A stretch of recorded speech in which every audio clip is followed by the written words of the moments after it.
Hi there, and welcome to the Mind Coaching Podcast. For Norwegian listeners, the Mentaltrener-podcasten. I'm Frank Nilsen, and in today's episode, I talk to Professor Jordan B. Peterson. Professor Peterson has become world famous on YouTube with his lectures, which has been seen by millions of people around the world.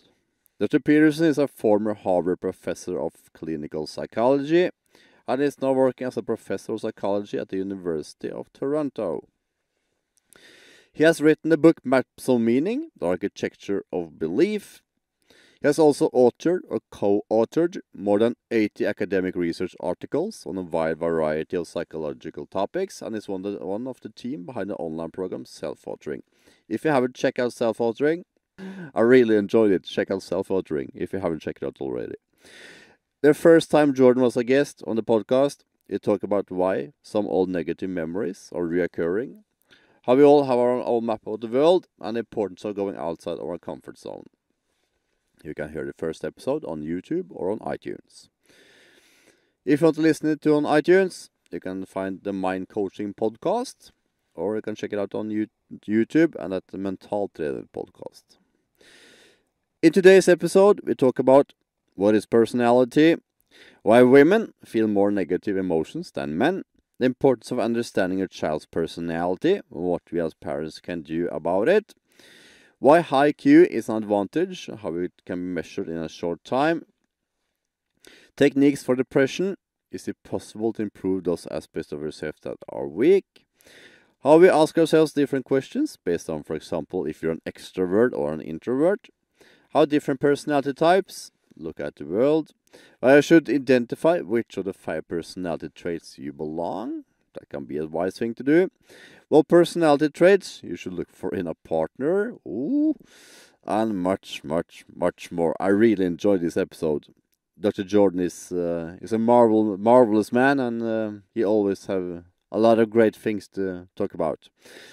As you can hear, I'm Norwegian. My English isn't always that good, but it is Jordan that is talking the most, so I hope you can bear with me and my English in this episode. I'm training my ass off to get my English better, but in the meantime, I hope you can bear with me. So, enjoy this episode with Dr. Jordan B. Peterson. Today, I want to welcome Dr. Jordan B. Peterson again. Welcome back, Professor. Thanks very much. Good to see you. Nice to talk to a Norwegian in the morning. That's perfect to hear, Jordan. The last time we talked about recurring memories that are more than 18 months old. And we also talked about how important it is to challenge our comfort zone and expand our map of the world. But we also talked about a little about personality types the last time, Jordan. But I just saw some of your YouTube videos about personalities. So this time I really wanted to hear more about personalities. Because I believe that a lot of listeners, and myself included, is curious what personality type we are. And how does this impact our world and worldview, Jordan? Okay, well, so the first thing that we might want to do is explain a little bit about what personality is. And it isn't just how you act. It's also how you see the world. And ever since the time of Immanuel Kant, who wrote a critique of reason, people have known that you need a structure through which to view the world, like glasses or lenses. And it's a set of filters that helps you screen out what isn't relevant, but focus on what is relevant to you. And relevant means important for your survival and perhaps for the survival of people around you. So relevance is a crucial issue. And different people see different things as relevant. And you might understand that that's part of how we fit into different places in the world. Everyone doesn't want to fit in the same place because it would get too crowded. So we're dispersed among many potential places that we could inhabit that would allow us to survive. And so psychologists have been examining the variability in personality, how we differ from one another, and have used very powerful statistical modeling techniques to analyze language based on the idea that we have encapsulated the fundamental dimensions of personality in language, because we use language to describe each other and to communicate. And the upshot of all that is that over the last 30 years, personality psychologists have established a consensus on human personality and have claimed that it varies in 5 dimensions, which is a lot of dimensions, right? The world only varies in 4 dimensions. And so humans vary in 5, which is a very large space. And each of those 5 can be further broken down into 2. So we can start with the 5. The first dimension is a dimension of variability in positive emotion. And so, some people, when you interact with them and talk with them, they're very gregarious and social and bubbly and enthusiastic and smiley and tell jokes and speak quickly and light up in a social environment and are assertive and dominate the social space. Those are extroverts. And extroverted people are fundamentally at home in the social world. They're not necessarily warm and compassionate and intimate. They're entertaining and assertive and comical and excitable. They're fun. That's a good term as well. They like to tell jokes. They like to host parties. And they find social interaction energizing. They make good salespeople. They like presenting in groups. They like to be the center of attention. That's extroversion. And that's associated with a low threshold for experiencing positive emotion. And positive emotion is the force that drives you forward out into the world, both in terms of exploration and socialization. And extroverts explore social environments. And they're happy people, bubbly, giggly, enthusiastic, mouthy, talkative. Introverts are people who I think are more at home in nature. They like it quiet. They're not unhappy, as in sad and anxious, but they're not overwhelmed with positive emotion. They're not particularly enthusiastic or assertive, and they tend to keep to themselves. They're tired out by social interactions. They find them tiring and they have to go recover. And so it's not that easy for introverts and extroverts it's a continuum, right? But it's not that easy for people on the ends of the continuum to understand each other, because the extroverts hate to be alone and the introverts are overwhelmed by people. And so if you're an introvert who is in a relationship with an extrovert, then that's a fundamental difference in value that's hard to bridge. And it isn't just a matter, like I said, of opinion or action. It's a matter of perception and patterns of thinking and emotional response. It permeates everything. It's very fundamental. The second dimension is known as neuroticism. I should say there's some differences between men and women in extroversion. Okay. On average, they're the same, but men are more assertive and women are more enthusiastic. Okay. The difference isn't huge, so you can find more assertive women and more enthusiastic men, but on average, those are reliable differences. Neuroticism is the proclivity to experience anxiety and emotional pain. And women are much higher in neuroticism than men, about half a standard deviation. And what that means is that if you took 2 people at random out of the general population, and one was a man and one was a woman, and you assumed that the woman was more sensitive to negative emotion of the anxiety type and of the emotional pain type, let's say, you'd be correct 60% of the time. Wow. So it's not a huge difference at the middle of the distribution, but out at the ends, it makes a huge difference. So if you take those people who are particularly resistant to negative emotion, they're almost all men. And if you take those who are particularly sensitive to negative emotion, they're almost all women, even though the centers of the distribution overlap substantially.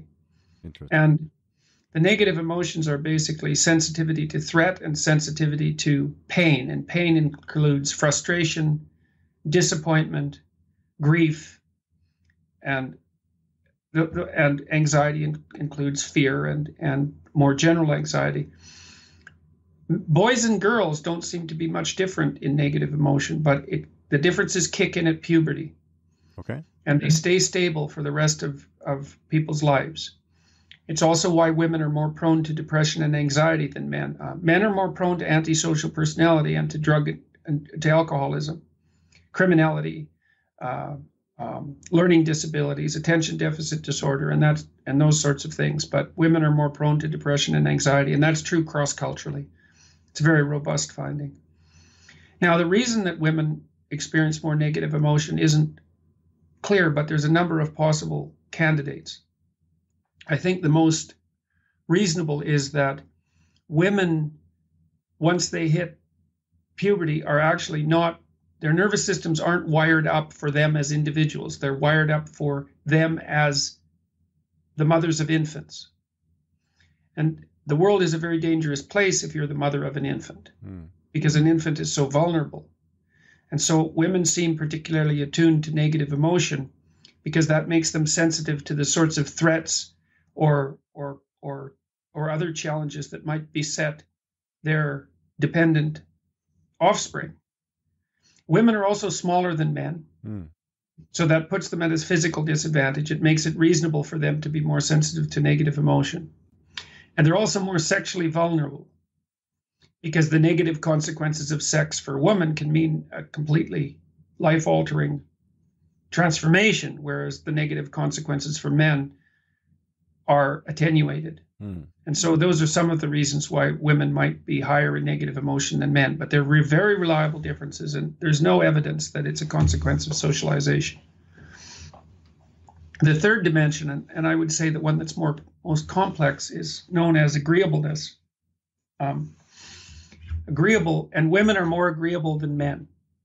That doesn't mean they're easier to get along with exactly, because they're higher in negative emotion.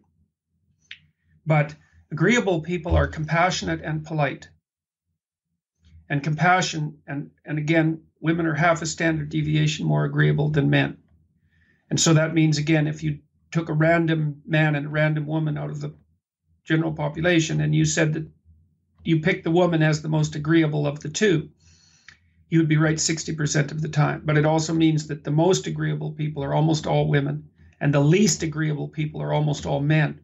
And this one really matters, because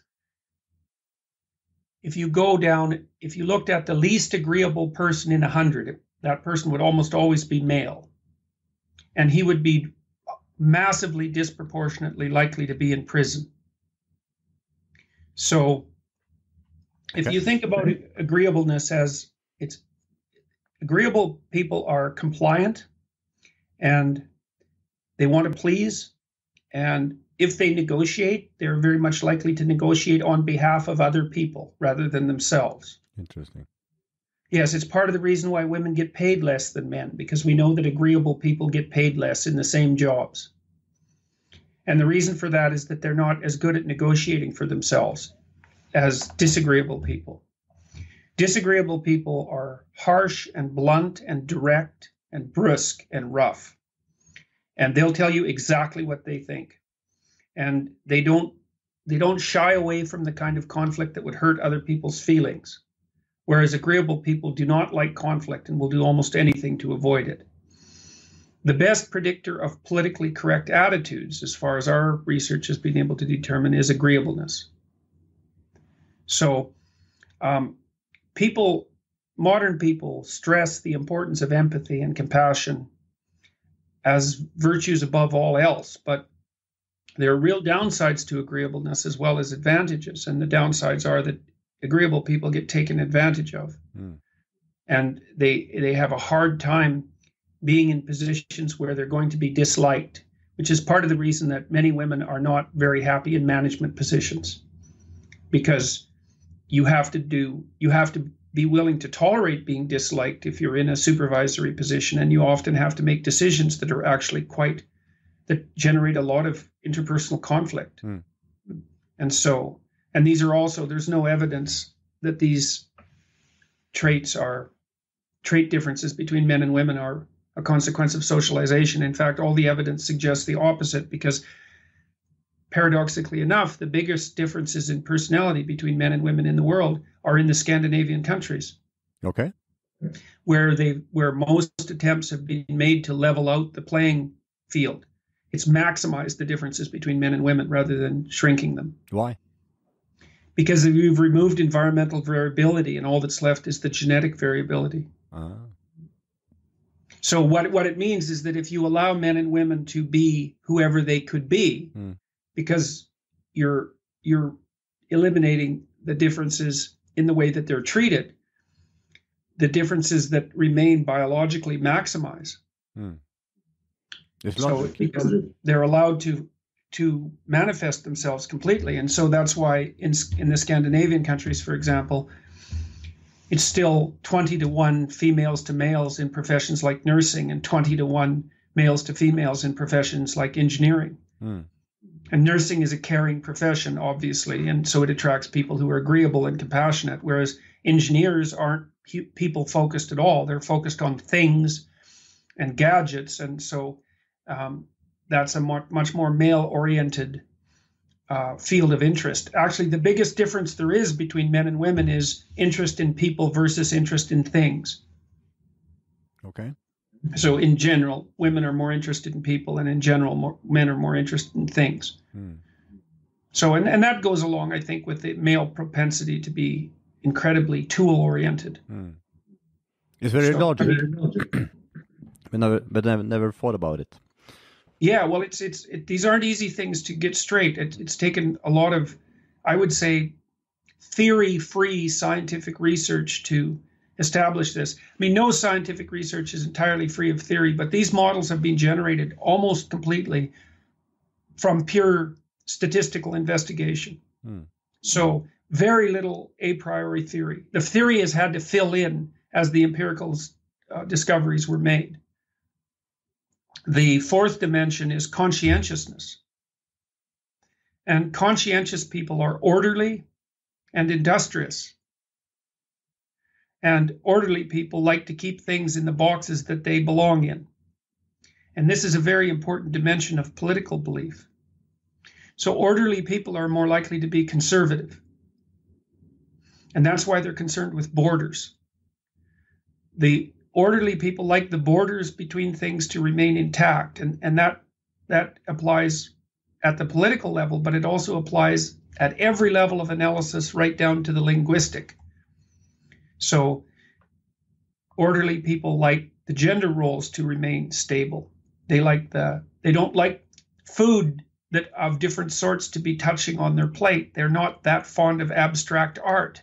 They want things to stay in the damn boxes where they were put. And so, and industrious people don't seem to be able to tolerate sitting around doing nothing. They're motivated by duty and perhaps by shame and guilt. Now, we don't know exactly what motivates industrious people, but they're the people that are always working. And conscientiousness, which is industriousness and orderliness, is the best long-term predictor of life success outside of IQ. Interesting. And because conscientious people sacrifice the present for the future. Right? They're not impulsive. They make plans and they stick to them. They save for the future. They're always doing what they should do instead of what they want to do. Is that because of fear, Jordan? No. Fear loads on neuroticism. Okay. And we're not clear. Like, some of what seems to drive orderliness to some degree is sensitivity to disgust. Interesting. And that's really worth knowing, because one of the things that's very worth knowing about Hitler is that he was extremely high in orderliness by all appearances. He was very sensitive to disgust. And disgust is an emotion that protects you from contamination. So it's part of what psychologists describe as the behavioral immune system. It keeps you away from contaminants. Now, I read a book by Adolf Hitler called Hitler's Table Talk, which was a collection of his spontaneous speeches at the dinner table, collected between 1939 and 1942. And I read it at the same time that I was working on the relationship between orderliness and disgust. And I realized that Hitler's fundamental metaphor for the Aryan race was a body. The body was pure and uncontaminated. And he was attempting to protect that pure body from infiltration by contaminating agents. And for him, those were anything of foreign origin, particularly Judaism. And so, yes, and so see, Hitler started out his purification processes with public health endeavors and also with attempts to beautify Germany. So one of his edicts, for example, was that the factories had to be cleaned up. And he required the factory owners literally to clean them, but also to plant flowers in front, but also to fumigate them with an insecticide known as Zyklon B. And Zyklon B was the gas that was used in the gas chambers. And so he started out by trying to get rid of the insects and the rats. And then he moved into the mental hospitals and started to euthanize people. And then that expanded upwards to include Jews and gypsies and everyone he regarded as of contaminating essence and impure blood. And so it was the disgust system gone mad. He bathed about 4 times a day. And he was also a worshiper of willpower. And conscientious people are advocates of willpower. And obviously there's some real utility in that, but the orderliness part of it can really go astray. Now, part of the reason for that is that in our evolutionary history, cross-racial contact has often been of exceptional danger. So, for example, when the Europeans went to North America, the Spaniards, they carried with them smallpox and measles and chickenpox and a variety of infectious diseases, most of which the Europeans had evolved resistance to, with the exception of smallpox. And the Spanish contact with the Indians killed 95% of the Indians. They all died. By the time the Europeans came to North America, 100 years later, roughly speaking, the entire continent had been depopulated. The Indians didn't even have enough people to get their crops off anymore. Oh, scary. And that was all a consequence of encountering the Europeans and the pathogens they had generated in their cramped and filthy cities. So there are reasons for the existence of this behavioral immune system, because the foreigner, from a biological perspective, can be the source of terrible contaminants. And that's true both physiologically and intellectually, because making contact with a foreign civilization can bring ideas into your own society that will destroy it completely. Now, of course, the flip side of that is that the foreigner and the unknown and the stranger can be the bearer of great gifts. And so the question is whether trading or isolation is the best strategy. And the answer to that is it depends. And that's why there's an eternal debate between liberals and conservatives, for example, because the liberals are low in orderliness and high in the 5th trait, openness. Openness is the creativity trait, and liberals are high in openness and low in conscientiousness, especially orderliness. And so they want the borders to be open between everything. They don't want there to be defined roles. They don't want there to be defined genders. They don't want there to be defined countries. And the reason for that is that they see tremendous advantage in information flow between categorical structures. And they're correct, because if you break down the barriers between categories, you can produce a tremendous revitalization of information and an inflow of information. But the danger is that it can flood you completely and demolish you. And so the liberals and the conservatives are always arguing about how open the borders should be. The real conservatives say, close the borders. It's too dangerous. Batten down the hatches, build the walls higher, and protect what you have. And the liberals say, wait a minute, it'll get a bit stifling in there. It'll get a bit static. Without change, we'll all die. You need to open the doors and let some new things in so that we can breathe again and so that new ideas can flourish. And so politics is the eternal debate between those two positions. So those are the 5 dimensions of variability: extroversion, neuroticism, agreeableness, conscientiousness, and openness. And they're very fundamental, and they're very important, and they're very biologically rooted. And part of the reason that you need to talk to people is so that you can talk to people who have different temperaments than you have, so that you can establish some consensus and figure out how to live together. Yeah, are we born this way, Jordan?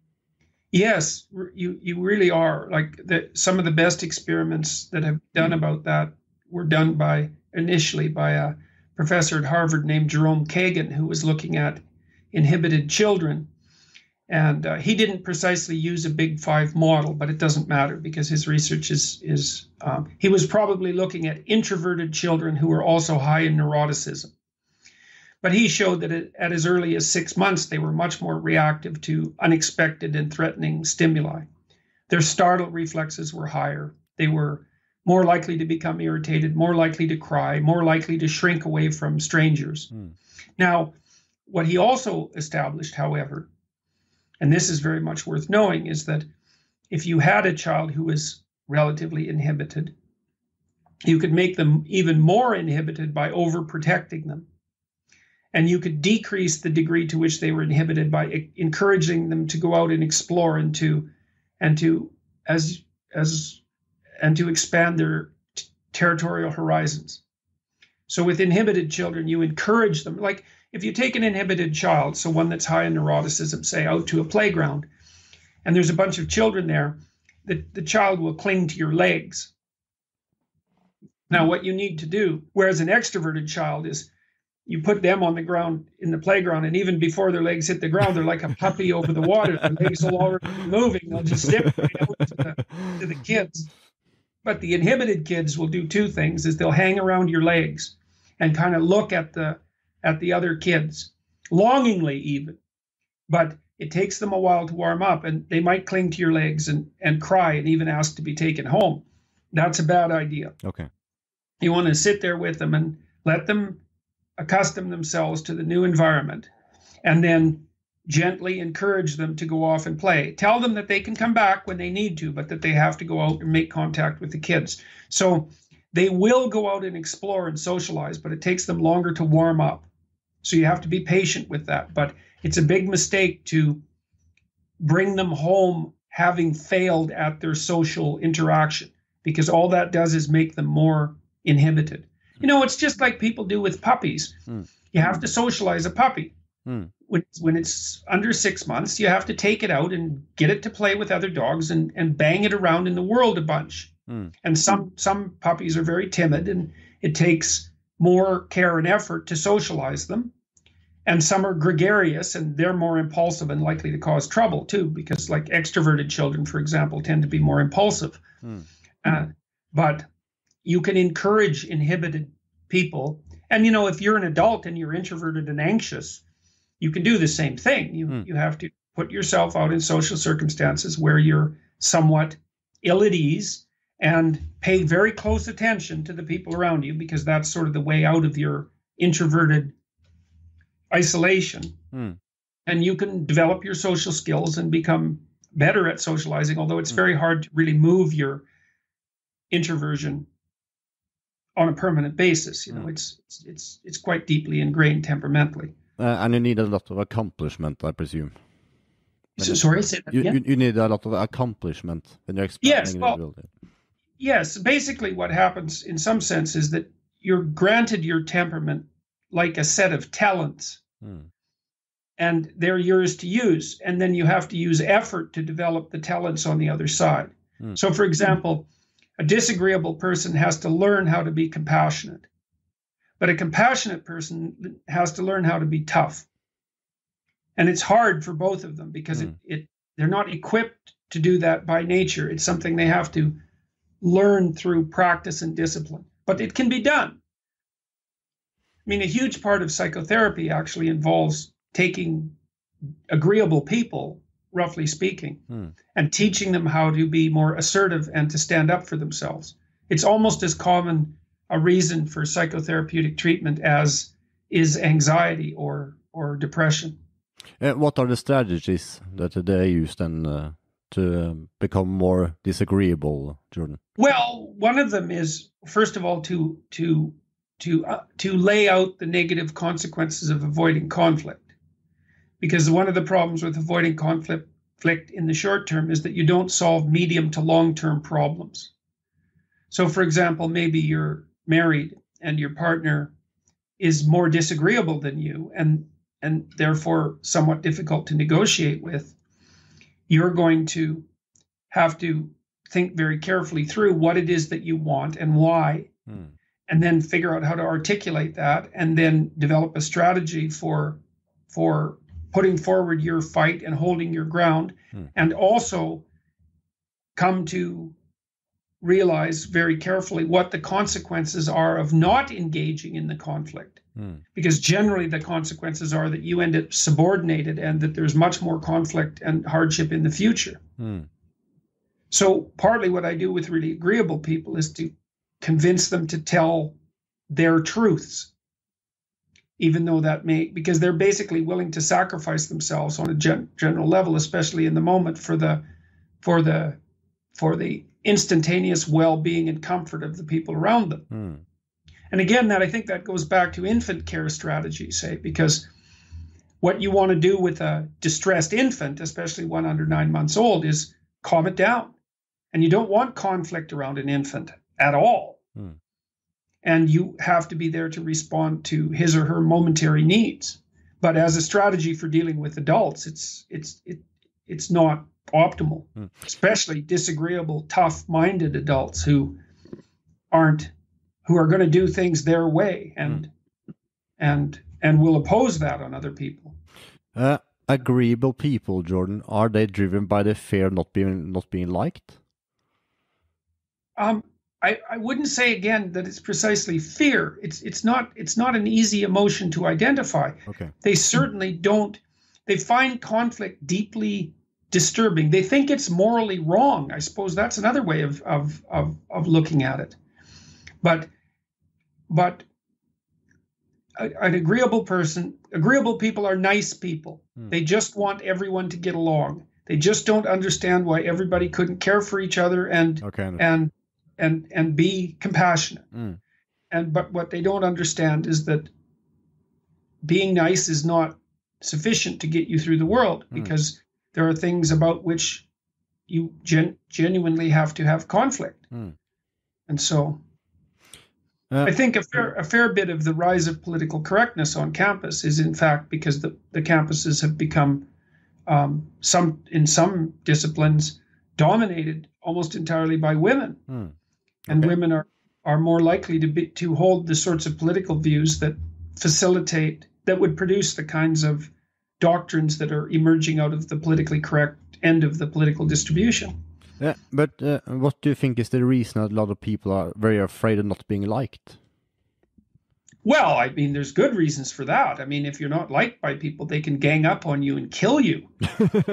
True. I mean, they can isolate you. There's and conflict, when conflict between two men escalate, it can easily end up in physical violence.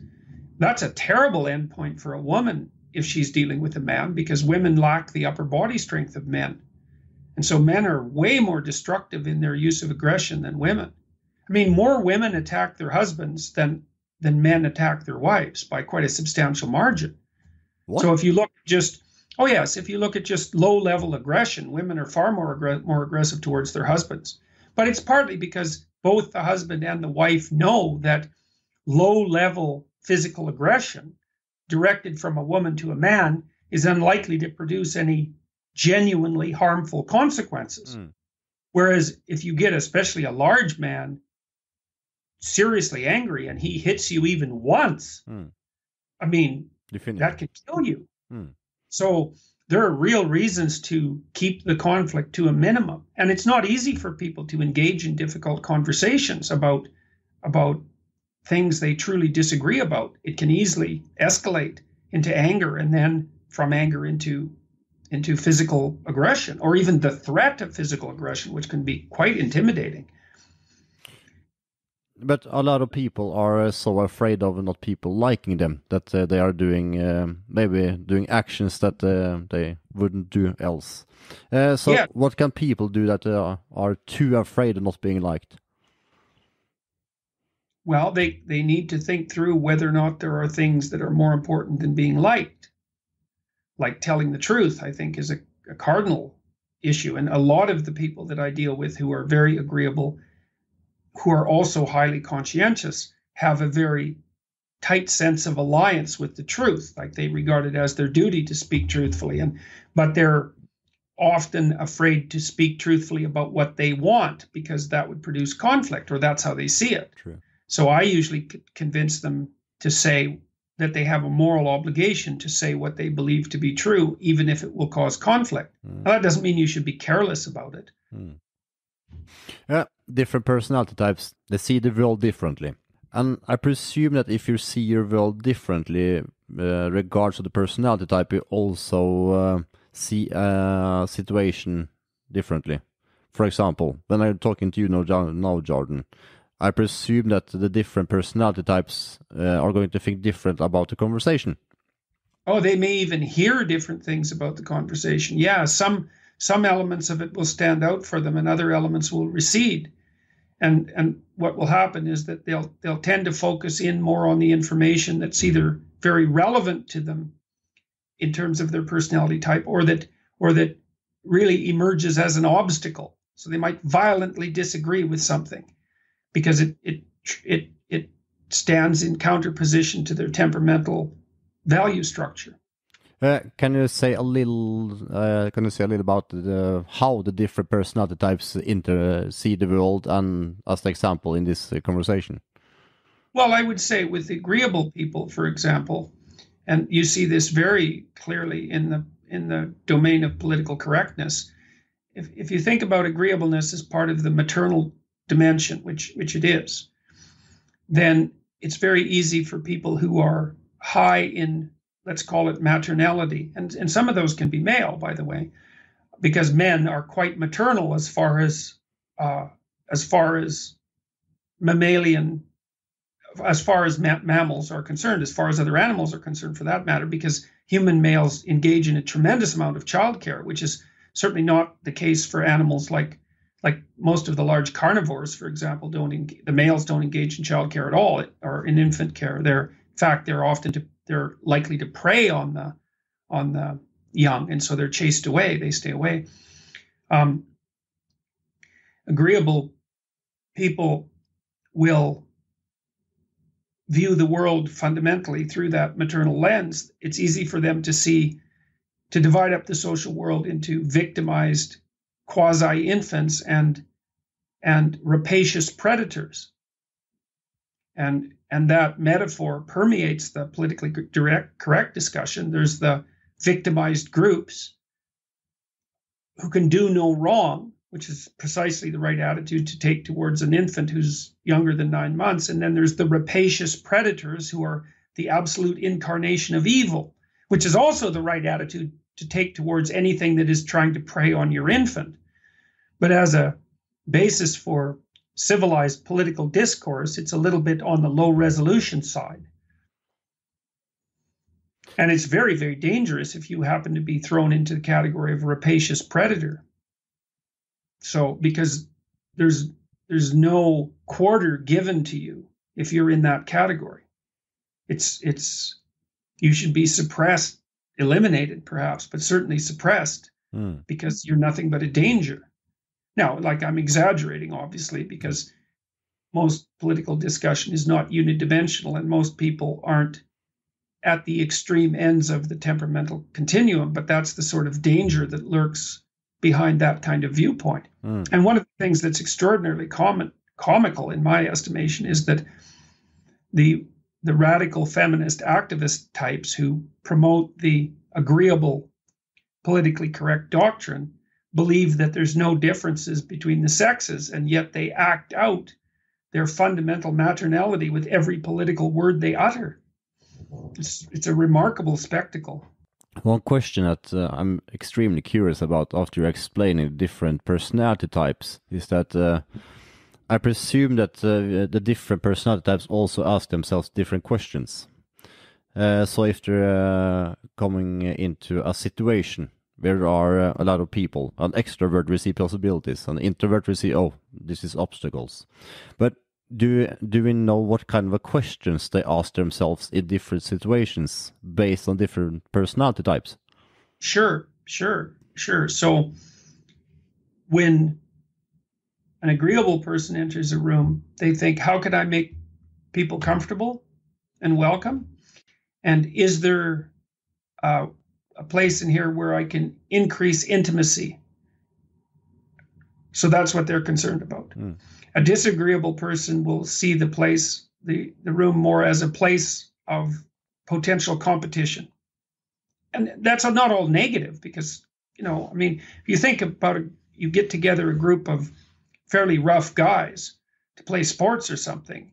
It's not like they don't like being together, but it's continually competitive. They're always trying to take each other down a peg, and it's continual dominance maneuvering, and it can be done humorously and fine, but it's jostling with elbows, So they see it as a place of competition and a place to hold their own territory.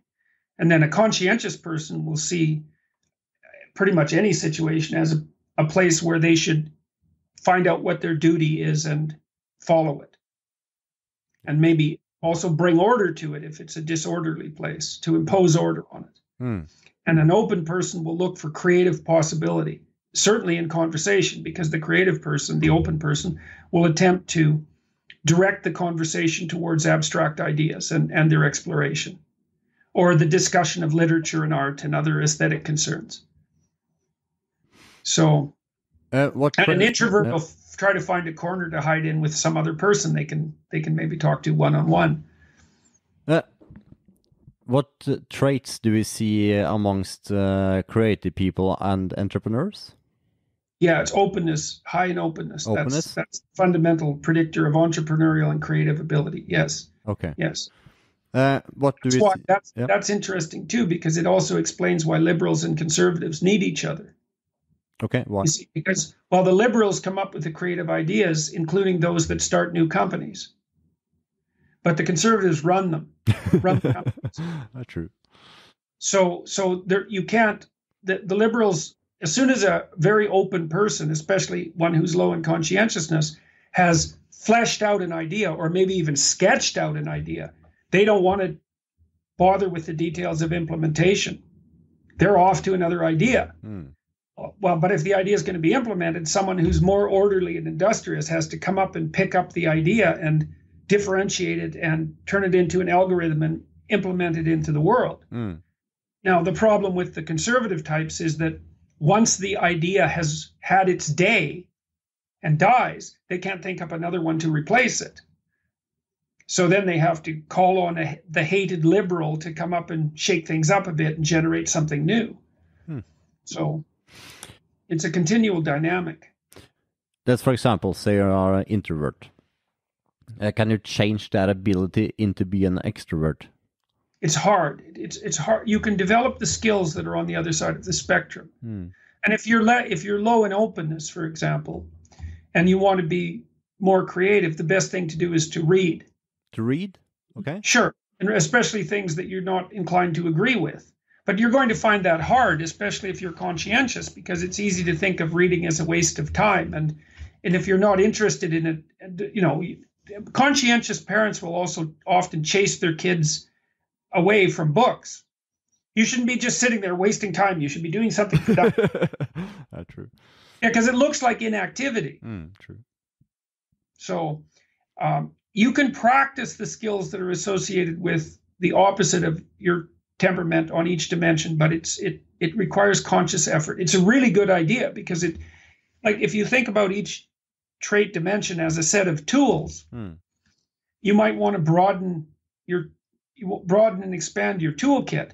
Generally speaking, I would say the best pathway through life is to find a place that suits your temperament.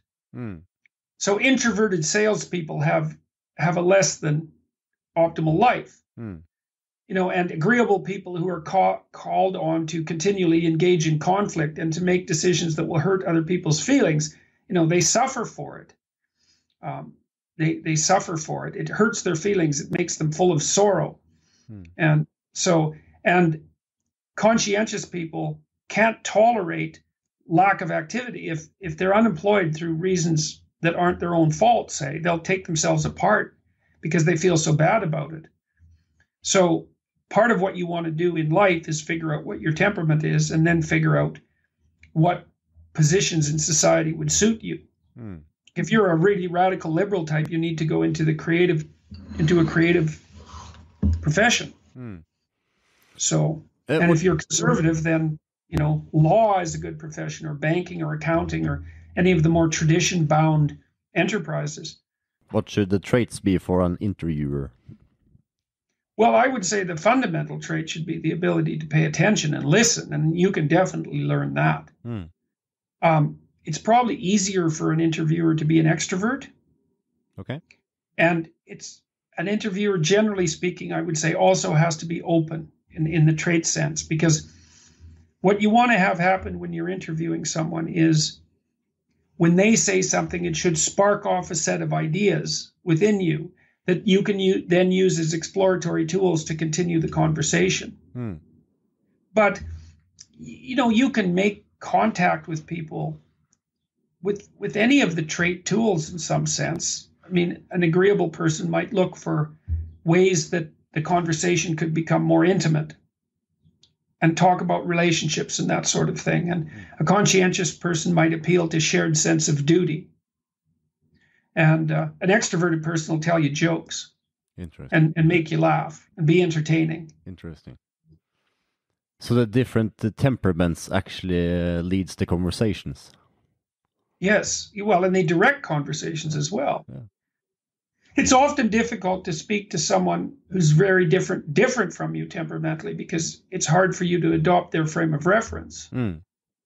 So, like a classical, someone who's extremely suited for the military, for example, who would be low in openness and very high in conscientiousness, especially orderliness, has a real hard time talking to a extremely liberal artist. Because they're in different worlds, and they really are in different worlds. Now, that kind of dialogue can be particularly fruitful because the gap in worldview is so great that the information content in the exchange can be extraordinarily high. But it's very challenging to bridge a gap of that sort. No, I'm curious on my own behalf, Jordan, because I'm extremely curious. I have to learn something every day. If I don't learn something, I'm going wild. I need to learn something every day. And what kind of a trait is that? That's openness. Openness? Oh, absolutely. Okay. You're an information forager. You even use, so you know how squirrels forage for nuts? Yes. You forage for information. Interesting. It's even the same circuitry. Okay, explain. Yeah, the seeking circuit, and that was outlined quite nicely by a neuroscientist named Jaak Panksepp, who wrote a book called Affective Neuroscience, which is an absolutely great book. It's in my list of great books on my website. You think about how it evolved. So, okay, squirrels go around and forage for nuts, but then they also have to know where the nuts are. That's information. True. And so the circuit that helped the squirrel go out and forage for nuts is the same circuit that the squirrel uses to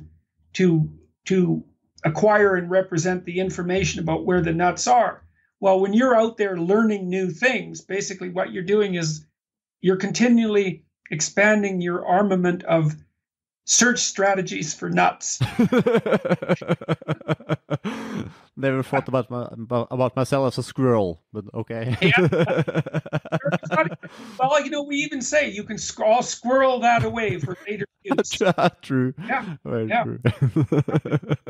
But see, human beings, that's exactly what's happened to us, is that most animals they subordinate the search for information to the search for food, we've done the reverse, is we figured out, oh, well, it's good to know where the food is. Oh, it's just good to know things. Because it's like knowing things is like magical food. Yeah. What is your temperament, Jordan? I'm very, very open. Open?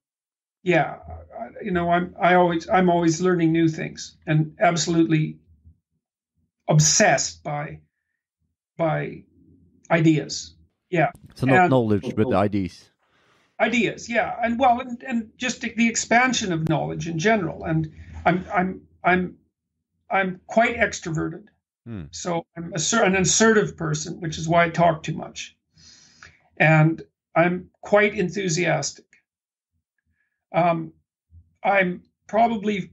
reasonably high in neuroticism, so I experience a fair bit of negative emotion. Especially, you can break neuroticism into withdrawal and volatility. And withdrawal, people who are high in withdrawal tend to avoid situations, new situations or threatening situations. I don't avoid new situations and so on, but neurotic people can also be volatile and touchy, and when my mood varies quite a lot, and I can be quite volatile, and then agreeable. I'm more agreeable than disagreeable, which I don't regard as a virtue. It's something I struggle against continually, because it's better to be forthright than to be too concerned about whether or not people like you. But it's been good for me because I'm a clinical psychologist, and it's necessary for me to care for people. So it also has its positive elements. Do you need a great deal of balance in your life, Jordan? Well, that's a good question. I would say to some degree no, because I work best if I'm working flat out all the time. Like I only seem to have two speeds, really. Like I'm like a two-speed transmission. Okay. One speed is neutral, and the other gear is like fifth gear. And so once I'm up in fifth gear, I like to stay there. But are you becoming neurotic when you're in the fifth gear for a long time? Well, I can wear myself out, but no, I think the reverse. I think that the busier I stay, the more occupied I stay, the more stable I am, actually. I mean, the risk is of exhaustion, but I also seem to be fairly resilient to activity-induced exhaustion. So you can handle a great deal of stress then. Yeah, it's kind of strange, because I am quite sensitive to. Well, it's complicated, my situation, because my family has a history of severe depression, and that complicates things. It complicates even analysis of my own temperament, because that depression, which looks like it might be an immunological condition, we've been trying to sort it out for a very long period of time. Looks like it might be an immunological condition. Okay. But yes, and so I've been trying to sort that out with my daughter, mostly because she has a variety of immunological disorders that are very complex. So it complicates my own temperamental analysis, because the immunological problems seem to produce psychological side effects. I guess that would be the right way to think about it. So it isn't exactly obvious. But I'm also very, very industrious. I want to work all the time. Do you think that is actually helping you away from the depression, that you're also occupied and focused on something? It's certainly the case that if I do slip into a period of depression, that my work routines provide the structure that buffers against it. Absolutely. And I mean, what I've learned over the years is that when that happens, which seems rather random, and I think that's part of the immunological element, I have to stick to my work, because I can maintain my daily routines. That way things don't get worse either. I mean, if you have a reasonably complicated life, or if you have a life at all, you can't let your daily routines fall apart, because then everything gets worse. So, and if you're in a period of time where you're overwhelmed with negative emotions, your routine is one of the things that really stabilizes you. Yeah, for sure. And I believe that where your focus is going, that is where you're getting the results. So if you're letting the depression and the thoughts of depression taking control, the focus is going just one way, and that's into depression. So do you think that is the reason that we need this, if you're having or are predisposed to depression? Do you think that is the reason that we need to keep going as usual and not going into bed and sleeping for hours and days? Yes, well, you know, one of the things that you do if you're trying to treat people with depression is to help them structure their days. It's actually one of the most, if you have a family member that's depressed, one of the most useful things you can do is each night sit down with them and plan the next day at a micro level, like hour by hour, and say, you're not going to feel like doing any of this tomorrow. You're going to think it's stupid and pointless and that you're useless and that there's no way you can do it. Ignore all that and do it stupidly. Do it badly. But stick to it. Stick to it. And if you fall off the schedule, then get back on it. Do it day after day, and that will certainly at least keep the depression from tumbling down too far, and can often provide the sort of kickstart that can help a person recover. And it's nice to do that the evening before, because then the person gets to go to sleep surrounded by some sense of stability and purpose, which is often absent when someone becomes seriously depressed. You know, and the person might say, maybe you schedule in, well, at 10 o'clock you can read for an hour. And the person will say, I can't read at all anymore. And you say, well, if you can't read for an hour, read for 2 minutes. Well, and if you can't read a complex book, read a book for kids. You know, find a level at which you can start picking up the pieces again and putting things together. And get the feeling of accomplishment again. Yes, exactly. Well, and that also gets the positive emotion systems working, because what happens in depression is that the system that governs extroversion, the positive emotion systems, shuts off. Okay. And the system that governs neuroticism, the negative emotion systems, crank up. And so not only do you get more anxious and sad and more frustrated and more disappointed and all of that, but you also lose the ability to experience pleasure. Those aren't the same thing, because they're like, there's a separate system for negative emotion and positive emotion. Is depression kind of a state, Jordan? Well, it's like a trap that you can fall into. So imagine a lot of conditions that we describe as mental illnesses are actually, they're more like traps that you can wander into. Okay. So imagine this. Imagine that you start to feel badly about yourself, and your energy declines. So you're starting to get depressed. Well, and that means that you're a little more irritable with people. And so they respond a little more negatively to you, and you see that, and that makes you feel even worse about yourself. So that makes you a little more irritable, and then you start withdrawing from social contact. And you become more isolated. Then you have more time to brood. Then your energy levels fall. Then you don't do quite as well at work. And you attract a negative comment. That knocks down your self-esteem. So you see, these things start. It's a spiral. That's right. It's a causal loop. And the same thing happens with a lot of pathological endpoints that people find themselves in, like with alcoholism. A real tipping point in the process by which people become alcoholic is that moment they discover that having a drink can cure a hangover. The magic pill. Yes. Well, and then what's happened is that the cure and the disease are the same thing. And you spiral very rapidly. And then all your friends are drinkers.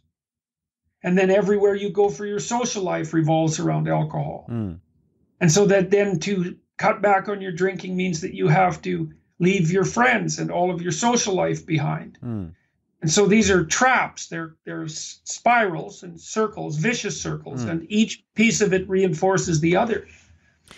But I'm curious about one thing, Jordan, because if I understand this correctly, when you're seeing that you're becoming depressed, you see that your thoughts are becoming darker, and we see that people are becoming more negative to your expressions. Yeah. Is it then possible to change by your state by, for example, going for exercise, or changing your state by jumping and making all the noises you can, or is it possible to change the state by changing your physiology when you see that you are getting depressed and getting dark thoughts? Sure. Well, a lot of the things that you can do to push back on depression are actually pretty directly physical. So, for example, the first thing I do with my clients who are depressed is try to regulate their sleep again, because depression is in part a disorder of circadian rhythms. It's a pain disorder and a disorder of circadian rhythm. Okay, so the negative emotion that's associated with depression is very much like pain. And in fact, antidepressants are effective medications for long-term chronic pain, which your viewers might, or your listeners might be interested in if they have pain conditions. One of the best long-term management strategies is to use an antidepressant. Okay. So, yeah, it is really worth knowing, So if you have someone who's in chronic pain, man, it's like, if they haven't tried antidepressants, then that's a really useful thing to attempt. And they're not addictive. Opiates can be very addictive and sedating as well. And antidepressants are also not sedating. So, but the first thing you want to do is look at sleep. Now, if you're waking up too much at night and worrying, the first thing to do is go to bed later. Now, okay, no one later? figures that out. Yeah, well, because people think, oh, my sleep is disrupted, I need to go to bed earlier and catch up. But all that means is that they spend a longer time going to sleep, tossing and turning and worrying. And then because they're sleeping too much, they're much more likely to wake up while they sleep. True. And worry. Understand. So one of the things you want to do is, so for example, maybe you're accustomed to going to bed at 10 and getting up at 8, and you're waking up 2 or 3 times during the night. Go to bed at midnight. See what happens. If that doesn't work, go to bed at 1. Like eventually you'll shorten your sleep cycle enough so that you won't wake up. And that's better because you get a better night's sleep that way. The other thing you should do is, like, if your sleep schedule is erratic, and this is often the case for young people, especially students who don't have a fixed schedule, if you're depressed, is pick a time in the morning to wake up and get up at that time every day. Now, it doesn't have to be at 7 o'clock in the morning. It could be 11 o'clock in the morning, but it needs to be stable because the depression can sometimes be a consequence of erratic sleeping and eating habits, but it certainly exacerbates them. And then make sure you eat breakfast and not carbohydrate heavy breakfast, but a protein and fat heavy breakfast, and eat a lot. And it doesn't matter if you're hungry. It's irrelevant, because if you are depressed or anxious, your emergency preparedness circuitry is already on high alert. And so if you fast all night, which you do when you're sleeping, and then you stress yourself in the morning before you've had a meal, you'll dysregulate your stress response systems, and you can't get them back under control until you sleep again. So does that mean that your amygdala is more active when you're depressed? That's a good way of thinking about it. Yes, but it's more than the amygdala. It's a whole array of deep brain structures. Okay. But all of the systems that prepare you for emergency action are on alert when you're depressed, at least especially in the initial stages of depression. I mean, you can get exhausted at some point, and that's a whole different story. But yes, you're in emergency preparation mode. And so you need to eat breakfast, and a big breakfast. And anxious people too, you'll find if you're anxious, first thing to do if you find that you're chronically anxious, or if you're anxious during the day, is when you notice you're anxious or irritable, eat something. Because the people often do this anyways. They think about it as comfort food, but really what's happening is that their blood sugar is low. And so you should eat something, but it should be protein or fat, not an easy carbohydrate, because that'll just dysregulate your blood sugar in half an hour or so. But you need to get people around you to watch you. So if you're irritable and anxious, eat something, and then get the people around you to tell you if you're better in 10 or 15 minutes. You might be able to feel it, but they'll notice for sure. Is that because when we're getting lower blood sugar, the cortisol is getting higher? Well, and then we're becoming more anxious. Yes, well, those things spiral. When your cortisol levels go up, you produce insulin because cortisol is an activating hormone. And so the insulin is produced so that you can break down sugar and produce energy. But if you're overstressed, they'll overproduce insulin. It'll take all the sugar out of your blood. And then you're in real trouble. Then you're irritable as hell. And that's partly because, if you're hungry, which is one indication is that your blood sugar is low, you need to go kill something so you can eat it. True. Yeah. True. And hopefully it's, you're not taking that out on your wife, but you probably will. Like another thing I would recommend is never have an important discussion with someone before they eat. For sure. You have really important things to discuss with your family members or business members and business people, anything like that is like, feed them something first. Here's a funny statistic, and I don't remember the precise numbers, but I'll get it close. This is for all the criminals out there who are listening to the podcast. If you're going to go before a judge and ask for parole, you're twice as likely to get it after lunch as before lunch. Yeah. I read the same article. Yes, well, it's an amazing Yes, it is. Whether or not you get parole, whether or not someone gets parole depends on whether they talk to a hungry judge. It's so true. It's scary. It's scary. for criminals. Yes. Well, it's scary to understand how those basic physiological processes have such a huge impact on us. I talked to Professor Russell Foster from Oxford here earlier about his professor in circadian rhythms.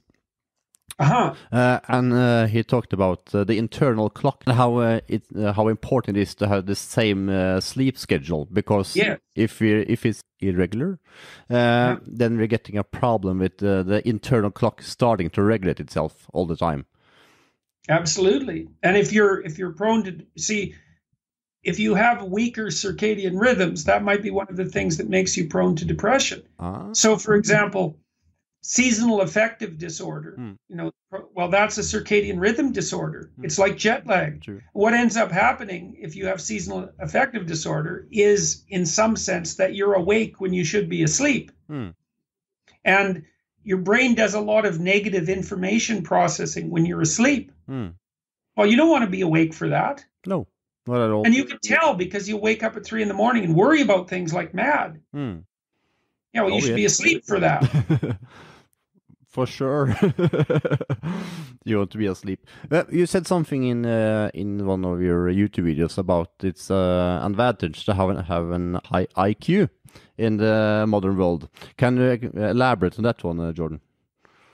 Well, IQ is a very misunderstood phenomena, and people even debate about its existence, which is absolutely preposterous. It's the most well-established phenomena in the social sciences by a tremendous degree. It's the most powerful predictor that social scientists have ever discovered.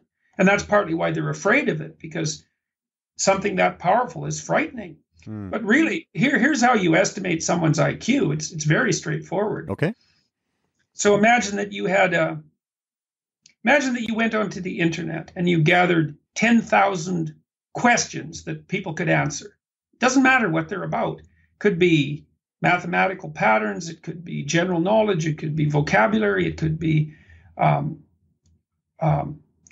that's a good beginning. Okay, so now you have 10,000 questions that you've gathered. Then imagine that you took a random subset of 100 of those questions and you gave all of them to 1,000 people. And then you assigned each of the people a score based on how many of the questions they got correct. That's IQ. Okay. Simple as that. And you could correct it for age, because that's technically IQ is that ability corrected for age, because the older people, for a variety of reasons. But it's and the reason that it's such a good predictor of success in life is because life success is dependent on answering questions. Yeah, true. So now, that's obviously a bit of an oversimplification, because life success also depends on formulating the proper questions. My next question, and that is, I believe, or everything, everything we know is that the answer depends on the question. Yes. So asking yourself or others the correct question, that I wanted to talk to you about, Jordan, because yes, I believe that a lot of people are not asking the right questions. Yes, well, that's often because formulating the question is actually the most difficult part of solving a problem. Partly, if you're having an argument with someone that you love, a huge part of the argument is, well, just exactly what are we arguing about?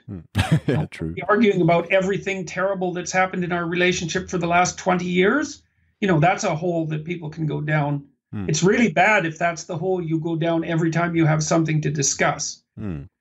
So partly the strategy for arguing with an intimate partner is, let's make this argument about the least amount that it can be and still be useful, instead of let's rehash every bloody thing that's wrong with the relationship, because if that's the specter that arises every time you have a problem, you'll never confront any problems.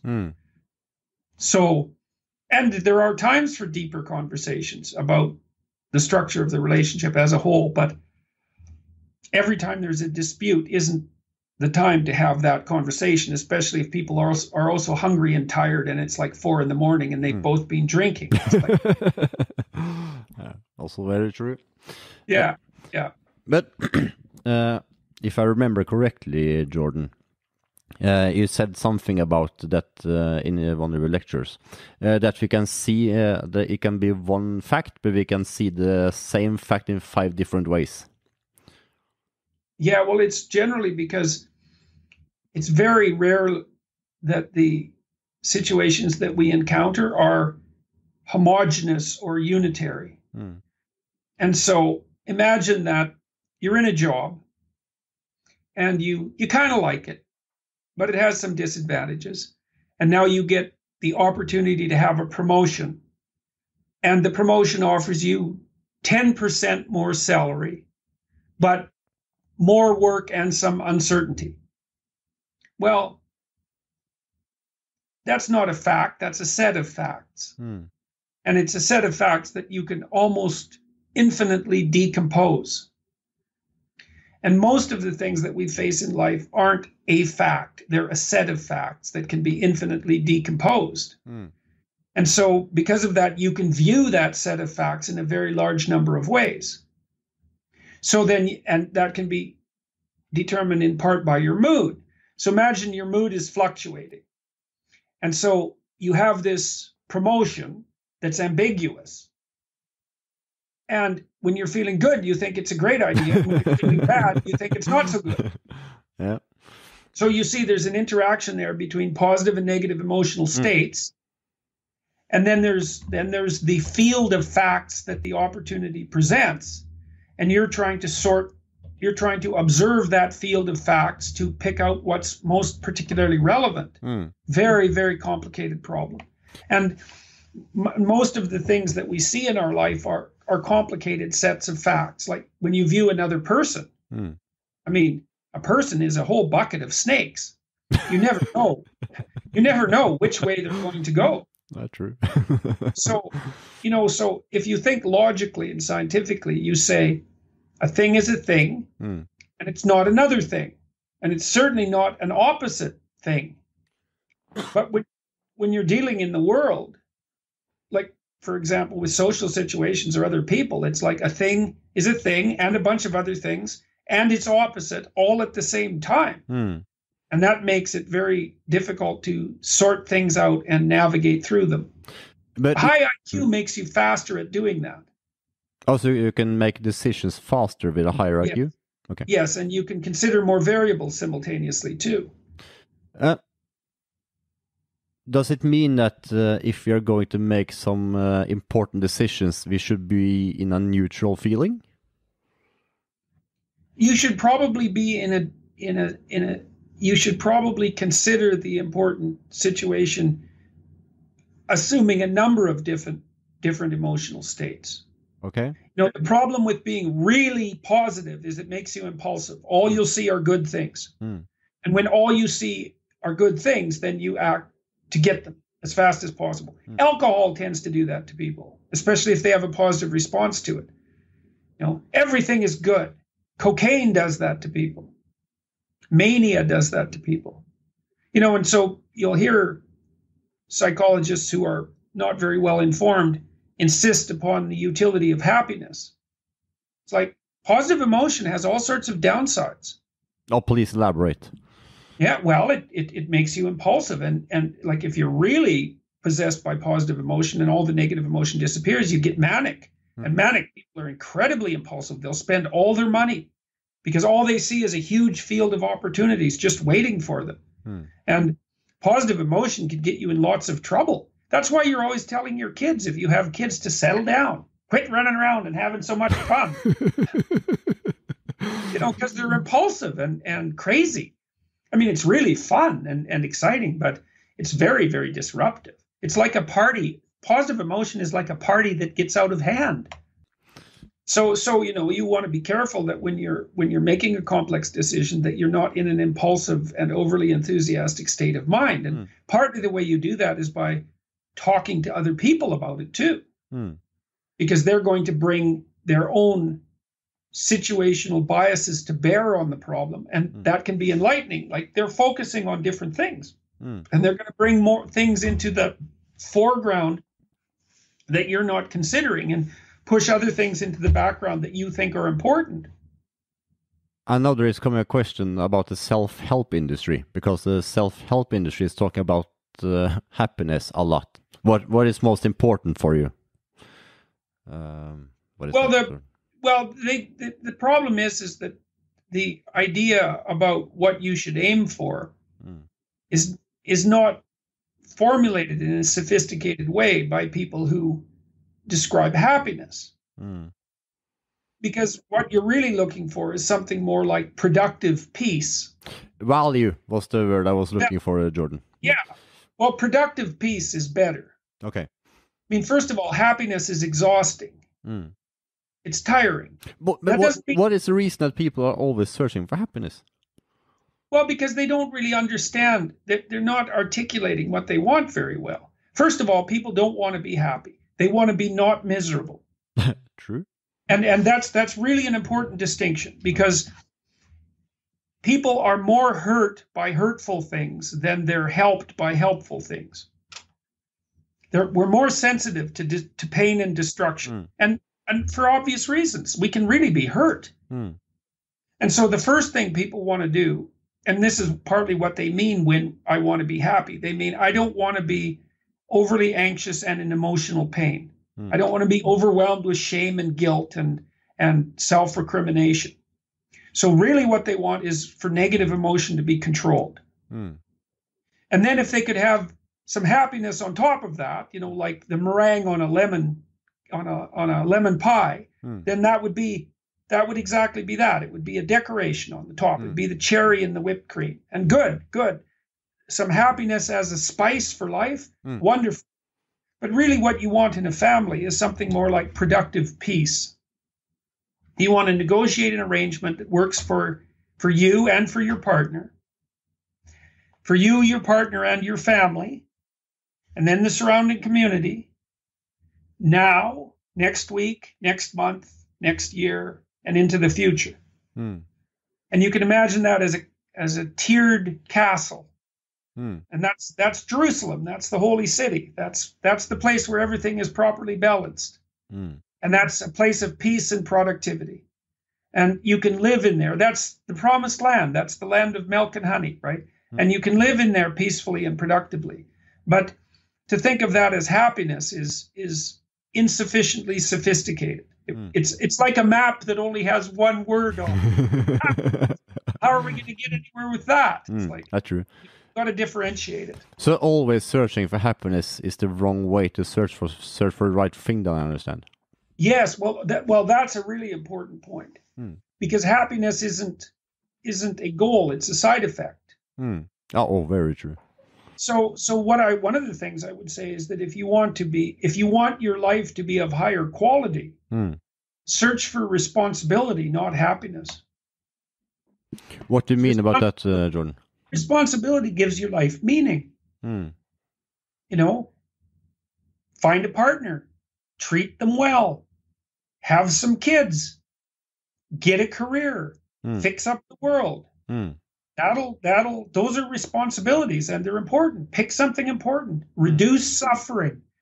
And now and then, if you do that, you'll be happy. But you'll have something better than happiness. That's God. Peace of mind is better than happiness. A satiated conscience, a conscience that isn't plaguing you at 3 a.m. But isn't often happiness also together with accomplishment? But when we feel accomplishment, I would say that's part of its relationship with responsibility. Yeah, very true. Because accomplishment is responsibility successfully shouldered. It's you can point to something and say, "Look, I did that. I helped make the world a better place. I helped reduce unnecessary suffering. I put some structures in place that really matter to people." And that justifies your miserable existence. And then there comes the question of motivation then, Jordan. I presume that the different personality types have different motivation. Yes, well, yeah, they do. And so there's a field of responsibility that comes along with each of the temperaments, I would say. So a creative person has to expand the domain of knowledge. And that includes aesthetic knowledge. So because they're often artistic. And a conscientious person has a duty to uphold. And an agreeable person has relationships to make. And a disagreeable person has interests to pursue and challenges to overcome and dominant positions to be established. And a neurotic person needs to work on making the world secure and safe. And an extroverted person needs to entertain and act in the social world. And so those are all different sets of motivations, and they all have their responsibilities. Like an extroverted person can be a great host and can bring people together and connect them. Now, and introverted people are more contemplative, as I said, and they're more focused, I think, on their relationship with nature. Yeah, for sure. So each of the temperaments has their own domain of motivation and responsibility, I would say. But then it's also very important to understand the different temperament. Because I think a lot of people are searching for motivation where they can't find it. Yes. Well, they're often unwilling to admit to motivations are as well. Okay. You know, and I think this is often troublesome, particularly troublesome in the modern world for women. Because women are more interested in intimate relationships and their maintenance than men. It's frustrating for women, but that I can understand. Right, and it's something very difficult to bring into harmony with the demands of career, for example, because careers tend to be very competitive, and that's the reason they're getting stressed a lot and get anxious. That and the fact that it's and women, especially when they're young, women have complicated lives. They're more complicated than men's lives because they have a shorter biological timeline because they have to have children quite early.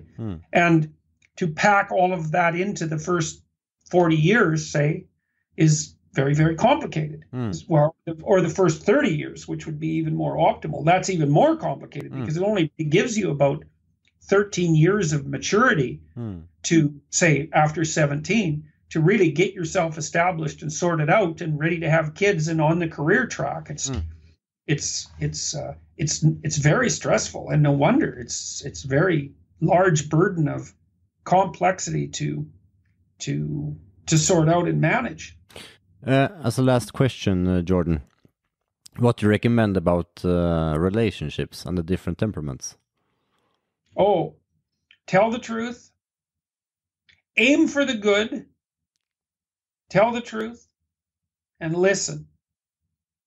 Because the advantage of having a partner is they don't look at the world the same way you do.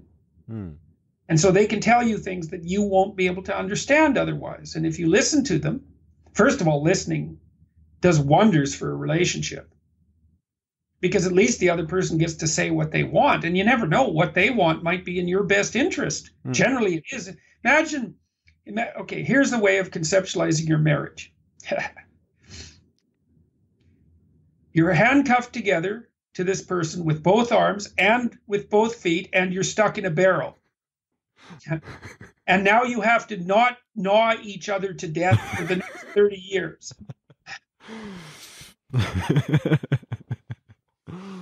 So there's no such thing as what's good for your partner that's not good for you.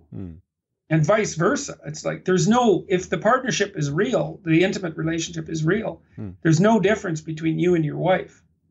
It's an apparent difference. That's very true, but I can see the obstacle if you have a very driven person in the relationship. Oh, definitely. There's no shortage of obstacles. But there's advantages to having a driven person too. The question is, how do you take advantage of the advantages and mitigate the disadvantages? And that's the case no matter what the temperamental proclivity is. Like if you're with an extrovert, they're going to be lots of fun. And they're laughing and enthusiastic, but they're going to be wanting to party all the time. They're going to be wanting to be with people all the time. It's like nothing but fun and games for the extrovert. So, and that can be a great advantage, but obviously it has to be reined in and brought into harmonious being with all of the other necessities of life, like duty, for example, like having to sleep. But what then, this is the last question, Jordan, because this became from what you just said. What if you're having two parents that are both introverted and you get an extremely extroverted child, for example? Right. Well, one of the challenges that parents often have and children is that the temperament of the child doesn't match the temperament of the adults. So like maybe you have two conservative parents and you're really high in openness. Well, that's going to be rough because the conservative parents want everything to stay in the damn boxes where they belong, things not to change much. Yeah. And the creative kid is just going to be bouncing off the walls. So what can the parents do then, Jordan? Pay attention to the individuality of the child and listen and listen.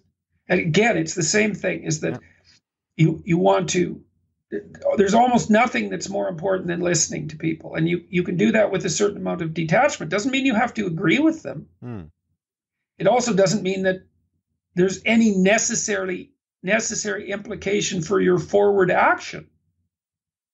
But you have to watch and listen and see what that person is like. And then you have to encourage them along their way. And that might mean that you're taken out of your zone of comfort. It could easily mean that. If you have two extroverted parents and you're an introvert, it's going to be very hard for the extroverted parents to figure out that introverted kid. I mean, they're going to, him or herself is not going to talk much. She's going to want to spend time alone in his room. It's like, what's up with that kid? Introverted parents would have no problem with that. They would just understand it. But extroverts, it's just going to drive them crazy. Something's wrong with that kid. All he wants to do is stay in his room.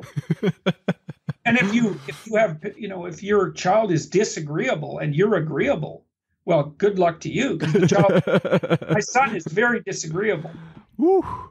And although he's very emotionally stable, so very low in neuroticism, so he's very easy to get along with, unless you want him to do something he doesn't want to do, in which case, good luck to you. He was 9 months old. It was so interesting watching him. When he was 9 months old, he decided he was going to be master of the spoon and that no one else was going to feed him. But then the little rat would just play all the time instead of eating. And so I had a war with him when he was 9 months old, when I had to take the spoon back. Unbelievable. Like, he would sit there. And I knew he was hungry, the little blighter. I'd get some food and put it up to his mouth, and he'd go like this. Just glare at me, and he'd clamp his mouth shut, because there's no damn way he was going to open his mouth for me. And that was that. So I have the same obstacle at home. So, yeah, that's the reason I'm laughing. I mean, 9-month-old kids can be so tough. It's just not. My daughter was very agreeable, and she, like, if she was doing something and you didn't want her to do it, all you had to do was look at her and she'd quit. My son, it was like, that was just the open all-out war. So how I have a 2.5-year-old, and he's extremely disagreeable. Yep. So how do you handle that the best way, Jordan? Okay, well, the first thing you do is understand that you can always win if you want, because you're way bigger and you can be way more patient. Now, whether or not you should always win is a different issue, because you have to let the little rat win some of the time, or he gets disheartened. But I would say the first thing you do is detach yourself so that you're not angry, and then you get your disciplinary strategies in order. And you start out with a minor intervention and what would you call, escalate as necessary to produce compliance. So one of the very, very useful things to do with a particularly temperamental 2-year-old is to get him to sit on the steps. It's like if he's misbehaving in a way, and I would consider misbehavior the manifestation of any behavior that would be likely to cause him to be socially disruptive in the community. Okay, because you don't want people to look with disfavor on your children. And so if they're behaving in a way that you don't like, but that you know other people wouldn't like, then you need to bring it to a halt, because you want other people to welcome your children. It's the most important thing you can do as a parent. Well, so you might have to get them to sit on the steps. I say, go sit on the steps. And the rule is, sit on the steps till you get yourself together. As soon as you're ready to control yourself, then you can get off the steps. Come talk to me. And so the child will, if they're particularly disagreeable, there's no way they'll go sit on the steps. So then you have to carry them there.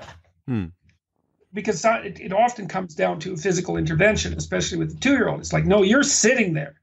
And then they'll try to run off. You got to bring them back. No, you're sitting there until I say you can get up, until you behave. And you got to have the war. It's a dominance dispute. When you're trying to train an assertive puppy, it's exactly the same thing. It's like, no, you're going to listen. You're going to sit there. Okay, so then you get that established. You say, okay, you sit there till you get yourself together. Then you watch the kid. Once they learn that, they'll sit there just angry. And like full-fledged rage. 2-year-olds are very possessed by emotion, but they'll learn how to bring that under control. And that's a great thing if you can facilitate that in your child, because they're learning to control their emotions. Because one strategy I have used is to change his state of mind. So if he's extremely angry, I will start to dance or do something that he's changing. Oh yeah, that's good too. The play thing is a really good idea. Yeah, so you can also change their states, because I've seen that it's easier to change the state than making it sit for a while. But yes, but it depends on. See, I was thinking more. Maybe your 2-year-old has just hit another kid on the head with a truck. Oh, of course. Then you can dance. Some serious social crash. Of course. Yeah. Of course. Yeah, but no, with 2-year-olds, you could. And the other thing with 2-year-olds is you always want to check: are they hungry? Are they tired? Because are they too hot? Are they too cold? Have they? And that kind of runs the gamut. Yeah. That's most of a 2-year-old's problems: hungry, tired, hot, cold. And getting what they want. The other thing that's really good to do with 2-year-olds, and you may already know this, is to wrestle with them. You said that last time. Right. Oh yes, they love that, and that's a really good thing, because you help them explore the nature of their bodies that way. And running after them, looks like the hunting part of it. If you're running after them.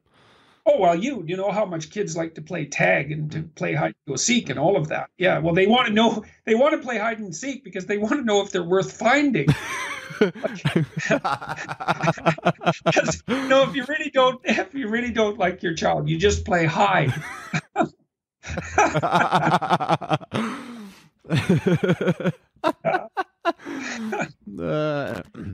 No, I'm empty for words and questions, Jordan. Thank you so much for your time again. It has been truly enlightening again. Talking with me, it was very nice, and hello to all the Norwegians out there. Thank you so much for your time, Jordan, and have a perfect day in Canada.